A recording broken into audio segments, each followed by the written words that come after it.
অনেক আগের কথা, এক গ্রামে এক লোভী মহিলা থাকত, যার নাম ছিল সর্বা। তার দুই মেয়ে ছিল, বড় মেয়ের নাম রূপা আর ছোট মেয়ের নাম রানী।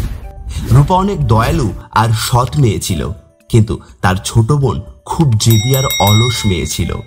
তারপরেও সর্বা তার ছোট মেয়েকেই শুধু ভালোবাসত, কারণ রানী সর্বার আপন মেয়ে ছিল, কিন্তু রূপা ছিল সর্বার সৎ মেয়ে।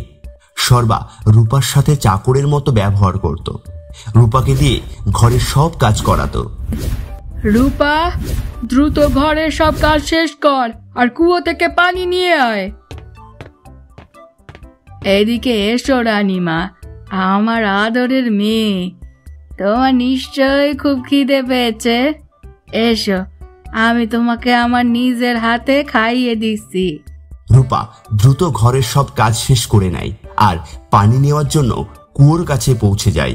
তখন মটকায় পানি ভরার সময় তার পা পিছলে যায় আর তার মটকা পানিতে অর্থাৎ কুয়োর মধ্যে পড়ে যায়। রূপা তখন দৌড়ে তার বাড়ি চলে যায় আর তার মাকে বলে,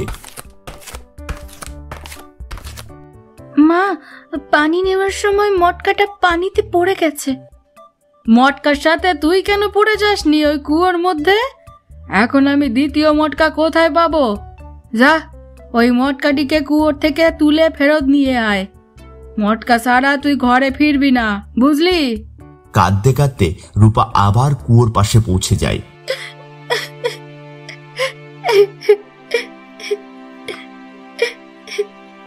মটকাটিকে কুয়োর বাইরে বের করে নিয়ে আসার অনেক চেষ্টা করে রূপা, কিন্তু ব্যর্থ হয়ে যায়। তারপর রূপা নিজেই কুয়োর মধ্যে ঝাঁপ দেয় আর সে তখন অজ্ঞান হয়ে যায়। যখন তার জ্ঞান ফেরে তখন সে দেখে সে একটা ঘাসযুক্ত মাঠের ভিতর, আর মাঠের ভিতর রং বেরঙের সুগন্ধি ফুলে ভরা ছিল। আরে, আমি কোথায় চলে এলাম? এই তো খুবই সুন্দর সুন্দর জায়গা। আমি আবার কোনো স্বপ্ন টপ্ন দেখছি না তো? এই বলতে বলতে রূপার সামনে চলতে থাকে। কিছু দূর যাওয়ার পর রূপা একটি সুন্দর বাড়ি দেখতে পেল, যেখানে এক বুড়ি মহিলা থাকত। ওই বুড়ি মহিলার খুবই ভয়ানক দাঁত ছিল। ওই বুড়ি মহিলাকে দেখেই রূপা অনেক ভয় পেয়ে যায় আর সেখান থেকে পালাতে থাকে। তখন সেই বুড়ি মহিলা রূপাকে বলে, দাঁড়াও মা, তুমি আমাকে দেখে ভয় পেও না। যদি তুমি আমার এই বাড়ি ঠিকভাবে দেখভাল করো, তাহলে তুমি এই বাড়িতে থাকতে পারো। আমি তোমাকে সব জায়গা দেব। আমার এই বাড়ির সামনে একটা বাগিচা আছে। বাগিচায় লাগানো গাছগুলোকে সঠিক সময়ে পানিও দিতে হবে, যাতে গাছগুলো না মরে, সতেজ থাকে। বুড়ি মহিলা এত ভালোভাবে রূপাকে বলে যাতে সে সেখানে থাকার জন্য সিদ্ধান্ত নিয়ে নেয়। রূপা বাড়ির দেখভাল খুব সুন্দরভাবেই করছিল, গাছেরও পরিচর্যা করছিল। বুড়িও রূপার সাথে খুব ভালো ব্যবহার করত। রূপার খাওয়ার জন্য খুব ভালো ভালো খাবার দিত বুড়ি। কিছুদিন থাকার পর রূপার তার নিজের বাড়ির কথা খুব মনে পড়তে শুরু করে। আপনি আমাকে অনেক আদর দিয়েছেন, নিজের মেয়ের মতো আমার খেয়াল রেখেছেন, কিন্তু এখন আমার নিজের বাড়ির কথা খুব মনে পড়ছে। এখন আমার বাড়ি ফেরত যাওয়ার সময় এসে গিয়েছে। আম্মা, আমি এখন আমার বাড়ি যেতে চাই। আমি এখানে থাকতে পারবো না। আমি খুশি যে তুমি বাড়ি ফিরে যেতে চাও। তুমি খুবই নিষ্ঠার সাথে আমার সেবা করেছো। আমি তোমার প্রতি খুবই খুশি। আমি তোমাকে তোমার বাড়ি ছেড়ে দিয়ে আসব। সত্যি? আপনাকে অনেক অনেক ধন্যবাদ। বুড়ি মহিলা রূপার হাত ধরে আর তাকে অনেক বড় একটা দরজার কাছে নিয়ে যায়। দরজাটি সোনার ছিল।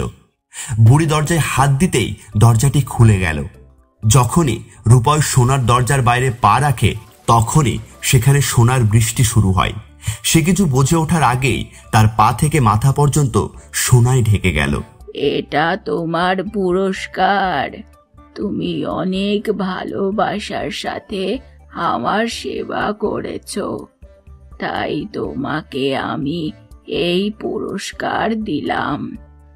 আর এই নাও তোমার মটকা, যেটা তুমি কুয়োয় হারিয়ে ফেলেছিলে। রূপা এইসব দেখে ভাবছিল যে এটা কি স্বপ্ন নাকি সত্যি। তারপর বুড়ি মহিলা রূপাকে বিদায় দিয়ে দিল। দেখতে না দেখতেই সোনার দরজা বন্ধ হয়ে গেল। রূপা দেখল সে তার সৎ মায়ের বাড়ির সামনে কুয়োর পাশে দাঁড়িয়ে আছে। রূপা যখনই তার বাড়ির মধ্যে ঢোকে, তার সৎ মা সৎ বোন তাকে দেখে অবাক হয়ে যায়, কারণ তার পা থেকে মাথা পর্যন্ত সোনায় ভরা ছিল। রূপার মা এইসব সোনা দেখে রূপার সাথে ভালো ব্যবহার করতে শুরু করে।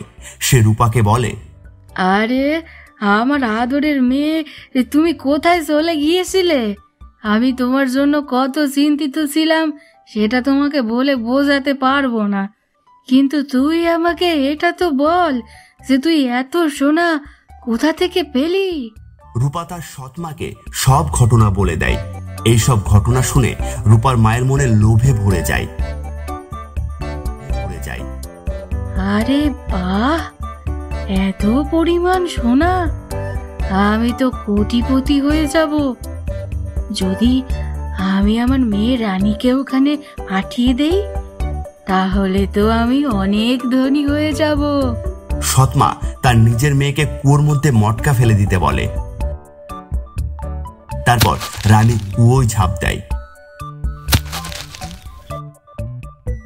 রূপার মতোই রানীও চোখ খুলে দেখে সে ঘাসযুক্ত এক স্থানে রয়েছে। সে ওখান থেকে উঠে আর কিছু দূর যায়। সে ওই বুড়ি মহিলার ঘর দেখতে পায় এবং ওই বাড়ির ভিতর প্রবেশ করে। আর বিনা ভয়ে সে বুড়ি মহিলাকে বলে, শুনেছি আপনার কোনো চাকরানির প্রয়োজন। আমি আপনার ঘরের সব কাজ করে দেব। আমাকে আপনার বাড়িতে থাকার জন্য জায়গা দিয়ে দিন। বুড়ি মহিলা রানীকে সব কাজ বুঝিয়ে দেয় আর তাকে সে বলে, একটু খেয়াল রেখো মা, সব কাজ যেন ঠিকভাবে হয়ে যায়। বাগিচার গাছপালার দেখাশোনায় কোনো কমতি হওয়া চলবে না। প্রথম দিন রানী ঘরের সব কাজ ভালোভাবে করে দেয়, কিন্তু দ্বিতীয় দিন সে বাগিচার গাছের পরিচর্যা করতে গিয়ে আলসেমি করে। তৃতীয় দিন সে কোনো কাজই করে না, সে পুরো দিন শুয়ে থাকে। এটা দেখে বুড়ি মহিলা খুবই রেগে যায় আর রানীর কাছে গিয়ে বলে, আমার কাছ থেকে এখন তোমাকে তোমার নিজের বাড়ি চলে যাওয়া উচিত। রানী এইসব কথা শুনে খুবই খুশি হয়ে যায়। তার মনে হলো সেও অনেক পরিমাণে সোনা পাবে। বুড়ি মহিলা তখন রানীকে সোনার দরজার সামনে নিয়ে যায়। যখনই রানী দরজার বাইরে যায়, তখনই তার উপর গোবরের বৃষ্টি হতে শুরু করে। এটা তোমার পুরস্কার, যেমন ভাবে তুমি কাজ করেছো তুমি এটারই উপযোগী। আর তারপরেই সোনার দরজা বন্ধ হয়ে যায়। সে দেখে সে তার বাড়ির সামনের কুয়োর পাশে দাঁড়িয়ে আছে আর রানী তখন গোবর মাখা অবস্থায় বাড়ি ফিরে আসে। তার মা এটা দেখে অবাক হয়ে যায়। তারা তাদের ভুল বুঝতে পারে।